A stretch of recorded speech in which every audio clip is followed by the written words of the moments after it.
Hey nerds, Farmer Jesse here. Welcome to Growers Daily, your daily dose of ecological farming insight. It is Monday, February 17th, 2025, and today we're going to talk tomatoes and also hugelkultur, but not together.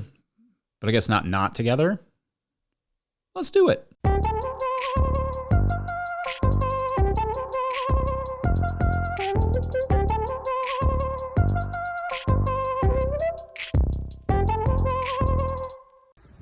All right, so it is Sunday morning, and I am out kind of just walking through the farm. It is snowing now. It was raining for multiple days. You can see, if you're watching this on YouTube, this is a wheelbarrow that was empty on Friday, and it is now almost entirely full of water because we've gotten 4 or 5 inches of rain. My entire farm sounds like this.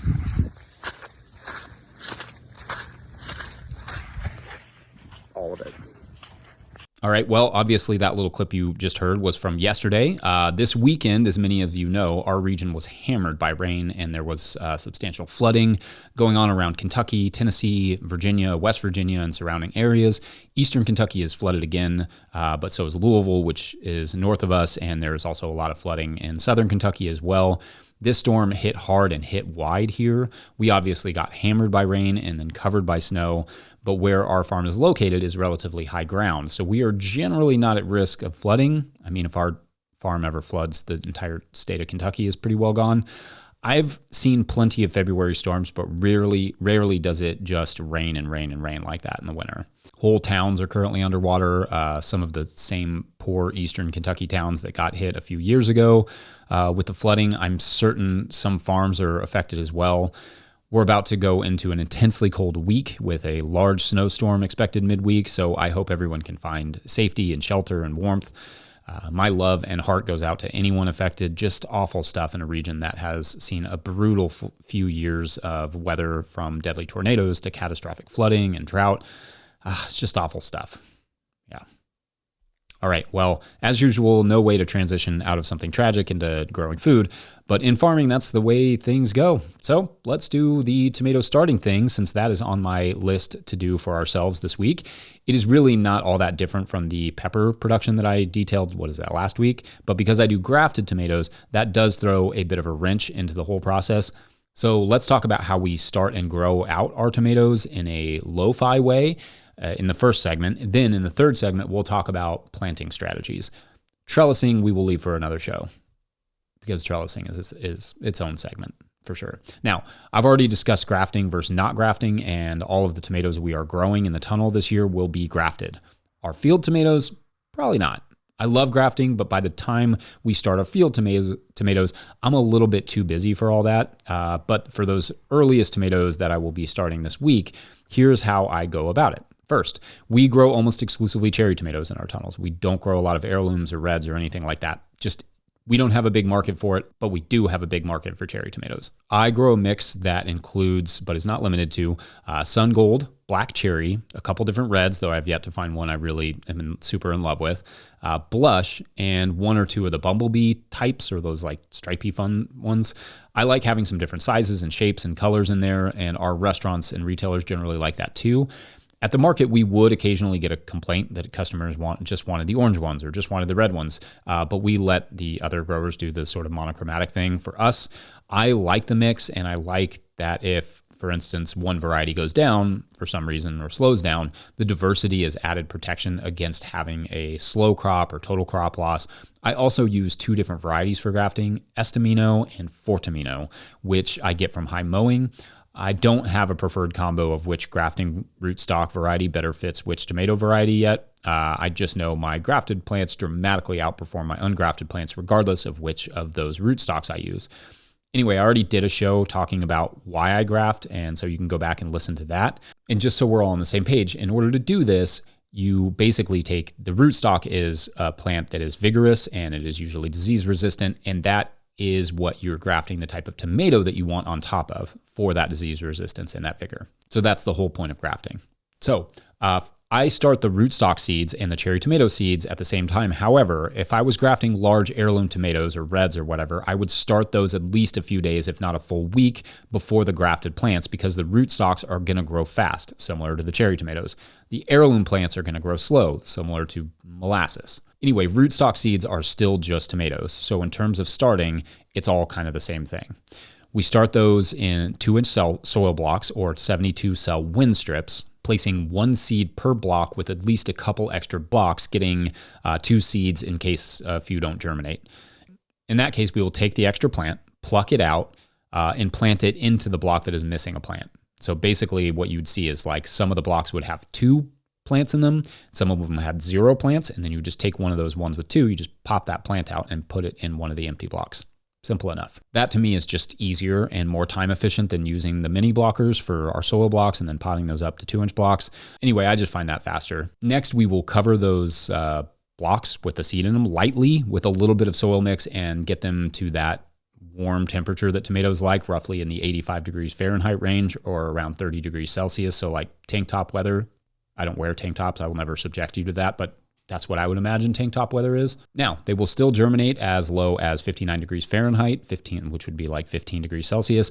And I'm always amazed at the volunteer tomato seedlings from last year's crop that germinate in our high tunnel in February and March when I'm trying to grow other things. But the colder it is, the longer this germination process will take. At the warmer temps, you are looking at roughly 4 days to germinate. Cooler temps, and you are looking at a week or 2 weeks or more.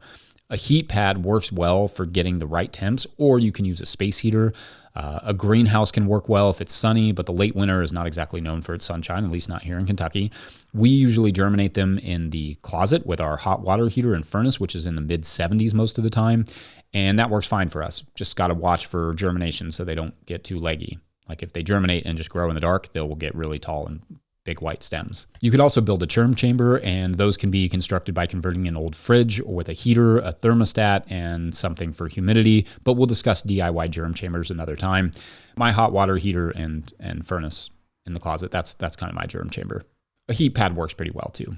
Basically, like having learned to farm on an off-grid, lo-fi farm, that's often where my brain goes to those sorts of solutions, but certainly these things can be done more efficiently and cleanly. Now, in an ideal scenario, you have enough heat and maybe even some supplementary light to keep them growing without ever having to move them. That would be ideal. That is not always the case, though, so you may have to move them into the house at night when the forecast is dropping below a certain temperature, which on really cold nights, even with a space heater out there, we move them inside anyway, just as insurance. You can get a digital thermometer that will send you alerts straight to your phone if the temps get drop too much, which is cool, but for me, what's also cool is not having to worry about it in the middle of the night. So I'm a bit of a worrier, not to be confused with warrior, which I'm definitely not. And I like my sleep. Also, a worthwhile point on this is if you do move them inside, don't put them somewhere so warm that they want to grow a lot without sunlight. That will make them leggy as well. As for the grafts, if they are starting to outrun the regular tomato starts, we will move them to a colder part of the tunnel to slow them down, say near a door or near the plastic. The idea is to keep both the graft and the tomato plant itself the same size, the same diameter as much as possible, because when you attach them, you don't want to be attaching different sized stems. It won't work as well. If you are not grafting, then you just want to grow nice, thick stemmed tomato starts. If you are grafting, I would just watch the video I did on grafting, which I will link in the show notes, with any other relevant tomato videos I've done. I will also talk about grafting on the week that we actually do the grafting. Now, I just want to make sure it's clear. I am planting the tomatoes I'm talking about here inside of a tunnel, which I usually shoot for the first week of April or so. We could not plant that early outside here in Kentucky in Zone 6B. Outside, tomatoes don't go in before the second week in Kentucky generally. You can maybe pull off the first week if the weather's nice, but I usually wait till the second. Derby Day is kind of the tradition. So if I'm only planting outside, I'm waiting another 3 or 4 weeks before starting my tomatoes. For outdoor tomatoes, give yourself 6 to 8 weeks before your last frost, depending on how much space you have to grow them out. Or just buy transplants from a trusted farmer. Buying transplants, in fact, could make a really good show topic, because when you get bad transplants, that can stop you before you even start. Anyway, we'll do potting up and planting in the third segment, but at first, a little Hugelkultur aperitif. Sounds tasty. BRB. Today's episode of Growers Daily is brought to you by Farmhand. I don't know about you, but I got into farming to be in the field growing food for my community, not creating elaborate pack lists, not writing newsletters or responding to emails, not designing and maintaining web stores, and etc. And I especially don't enjoy doing those things after an already full and fulfilling day of growing food. Actually, if I spent less time on my phone and behind the computer, that would be great. If only there were a solution for that. Enter Farmhand. Farmhand is the only all-in-one virtual assistant built by and for farmers. With one single platform, Farmhand enables you to offload your administrative tasks, send and manage communications, and sell more to your customers. Farmhand saves growers an average of 6 hours of administrative load each week. That's 6 hours so you can get back into the field, spend more time with friends or family, or have a life outside of the farm, which is actually a thing. Think about it. What would you do with an extra 6 hours a week? Sign up for a free trial with the link in the show notes, because now is the best time to dial in those systems for the next growing season. Follow the Farmhand link in the show notes to learn more. All right, back to the show. If you, the listener, are enjoying this content, getting even a small amount of value from it, consider supporting our work over at patreon.com/no-till-growers. I will try to get to questions from everywhere that questions come in, but I will always get to your Patreon questions now. Today's Patreon question comes from Patreon member Bill Marshall, who actually asked this a while back, but I lost track of it. So anyway, sorry about that, Bill. But anyway, Bill writes, quote, "Could a Hugelkultur structure offer benefits to a growing space beyond the soil within it? What I mean is, if a Hugelkultur mound were constructed in some proximity to a garden bed, i.e. your hedge wedges, would it have the capacity to offer its stored nutrients, moisture, etc. to adjacent plants via fungal networks? Could a Hugel bed also be used at the base of a slope to absorb/slow runoff of rain, topsoil, etc.?" End quote. Okay, so fun questions there, Bill. So first, for the uninitiated, Hugelkultur is considered a somewhat ancient practice from Germany and Eastern Europe, though evidence isn't really robust in terms of how old it is, which is typical of a lot of ancient techniques that people assumed were just slow and backwards when they found them, and naturally inferior to however it was they grew food.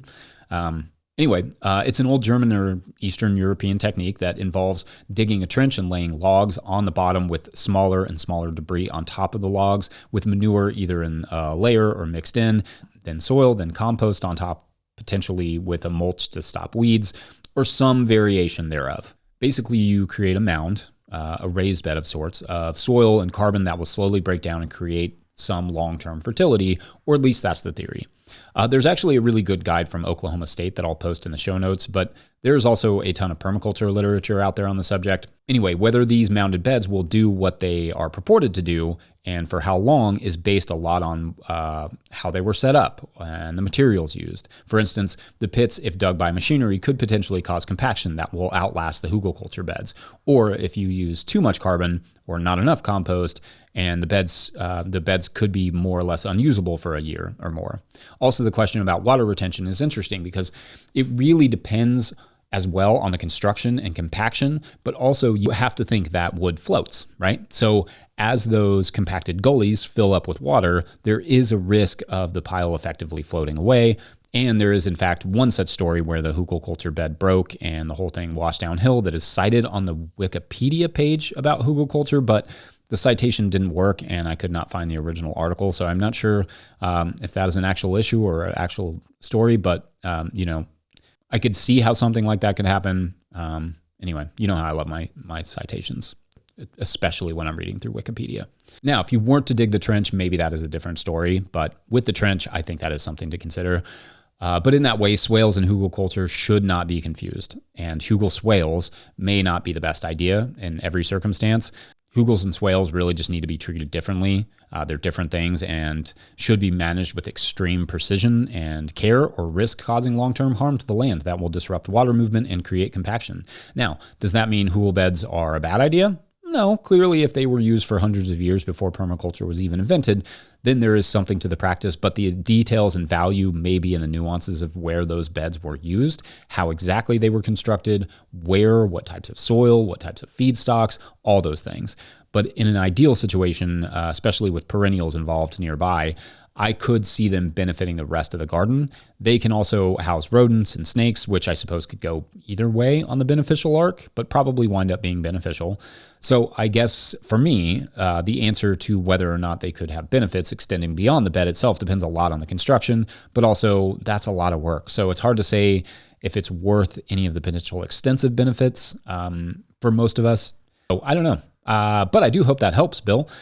Otherwise, we're going to take a quick break. And when we return, we'll return to our tomatoes. Be right back.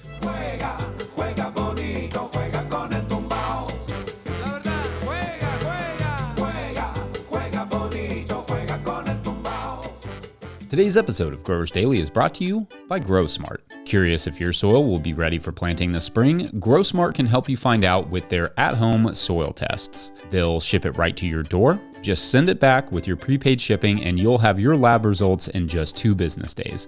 Their reports are simple with tailored seasonal recommendations for fertilizers and amendments. Order now at growsmart.com and use the code DAILY for 10% off. That's DAILY. Begin your soil prep now for a great spring with GrowSmart. All right, back to the show. All right, so we're back at the tomatoes now. They are a few inches tall, starting to take over their respective trays, or so we're pretending.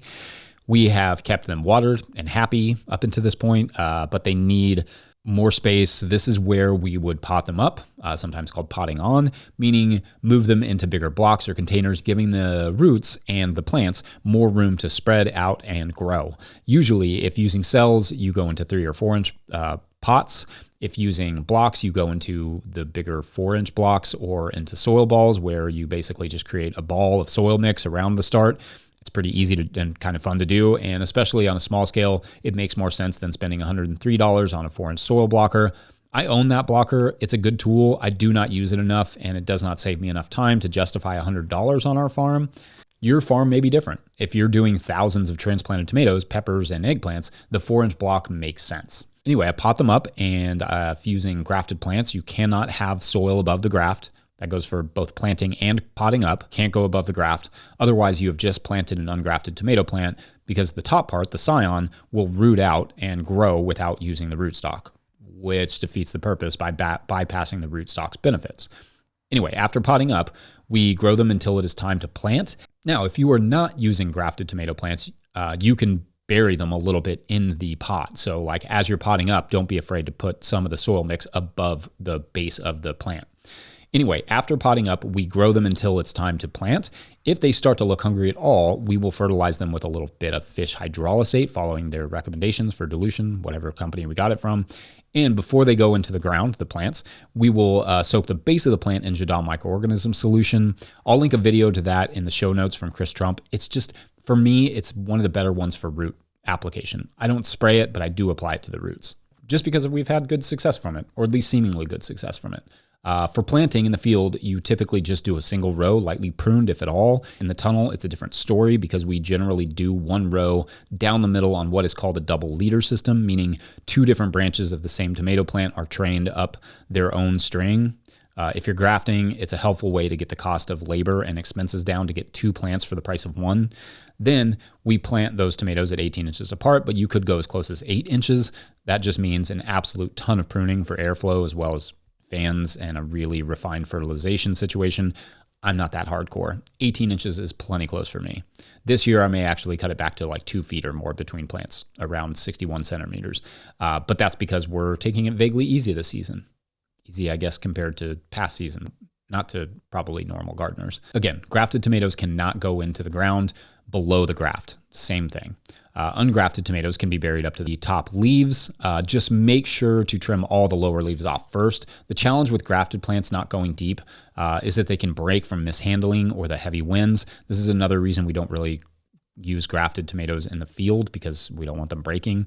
I usually like to add a nice compost to the base of the hole where I plant the tomato plant to just give it a little bit of a nice good start and fill it in with water just to kind of water it in if it's at all too dry to ensure the tomatoes take off like a rocket.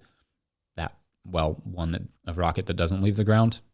Kind of a weird rocket. Now, I wouldn't use like a highly fertilizing compost like chicken manure or something, because then you're just going to get like a really robust plant with no tomatoes. Just like a nice light amount of good well-rounded compost. And I mostly do that because we're also doing such intensive planting. Like when you're doing 2 plants out of 1 plant, you generally have to have more fertility. So yeah. Anyway, that's the basics, and we will slowly dive into all the details over time. Otherwise, Monday is done day. Market. So I'm going to end it there. But before we go, I want to give one last shout out to the good folks over at Rimmel Greenhouses for making this show possible, and in fact, my tunnel tomatoes possible because they're going into my Rimmel greenhouse. Anyway, whether you're growing tomatoes for market, flowers in the spring, or vegetables for your family, growing in a high tunnel protected from the weather provides the right environment for a harvest you can count on. Rimmel greenhouses are strong, durable, and easy to assemble, offering the quality you need to grow productively year-round. The team of experts at Rimmel Greenhouse Systems will be your trusted partners to ensure you get exceptional value from your greenhouse or high tunnel investment. Visit Rimmel.com today to get growing. Big thanks to all of our show sponsors. Huge shouts to Willie Breeding for the theme music and the team over there at No-Till Growers. Also, shouts to Epidemic Sound for the background music you can hear. Pick up a copy of the Living Soil Handbook. It is like running a week behind because our delivery is a week behind. So anyway, pick up a copy of the Living Soil Handbook and expect to wait a few days, or a copy of the Seed Farmer over at notillgrowers.com to support this work. Big thank you to everyone at patreon.com/notillgrowers, where at a certain level, or if you just bump up from one level to another or sign up in the month of February, you get a shout out on the show. So big shout outs today to Jeru, Justin Van Dyke, Benjamin R. Miller, Carol Faber, Carol Faber, I'm not sure, both maybe, Molly Tata. Now, this is a group of professors from Princeton, and they work in a lab for evolutionary biology, and one of the lab leaders, Dr. Faber, asks everybody to go to an island to investigate this island where evolution happens incredibly fast, and like how bacteria, it will exchange genes and stuff. There's like all these mammals and reptiles and stuff that are doing the same thing, but like across species. Anyway, all sorts of mysterious things are going on. They're trying to figure it out, and trying to understand this and potentially cure this or utilize it or something. And then also some of the turtles have wings, which I just think is interesting. Yeah, just like picturing it. Winged turtles. Yep. All right. Well, thanks for watching and/or listening. We will see you tomorrow. Bye.